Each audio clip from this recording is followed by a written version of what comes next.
तर स्वागत आहे सगळ्यांचं आपल्या रेसिपी ब्लॉगमध्ये.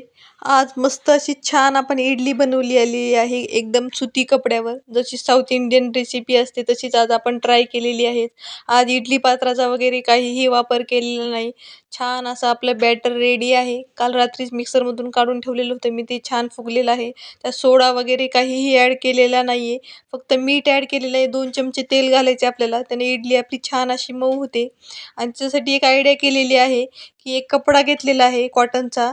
एका पातेल्याला ते छान असा कव्हर करून घेतलेला आहे. पातेल्यामध्ये अर्धं पातेलं पाणी टाकलेलं आहे आणि त्याच्यावर इडलीचं बॅटर टाकून घ्यायचे आपल्याला. पाणी उकळलं की आपल्याला कळतं की वाफ वरी निघू लागते कपड्याच्या वर. त्याच्यावर मस्तपैकी एक छोटंसं असं झाकण ठेवून द्यायचं आणि 5 ते 7 मिनिटं आपल्याला वाफ काढून घ्यायची आहे. इडली आपली छान अशी रेडी होते.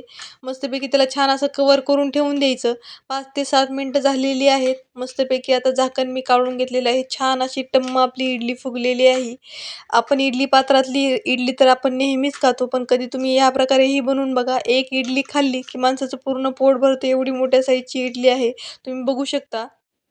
छान असं छान वाफ झालेली आहे. इडली बनवून रेडी आहे.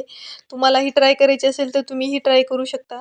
आपल्याकडं जास्त साहित्य नाही आहे. आपण कमी साहित्यात बनवतो प्रत्येक रेसिपी. मस्त अशी छान इडली तयार आहे. त्याच्यामध्ये थोडासा चाट मसाला मी टाकून घेतलेला आहे. थोडंसं थोडंसं तूप घालायचे आपल्याला 1 चमचाभर. शेंगदाण्याची चटणी बनवलेली आहे मी, मस्तपैकी शेंगदाणे घेतलेले आहेत. त्याच्यामध्ये आपल्याला थोडासा लसूण घालायचा आहे, हिरवी मिरची घालायची आहे. थोडेसे 2-3 लाल हिरव्या मिरच्या घालायच्या आहेत. मीठ घालायचं आहे, थोडीशी साखर घालायची आहे. जशी आपण शेंगदाण्याची चटणी बनवतो, सेम तशीच बनवायची आहे.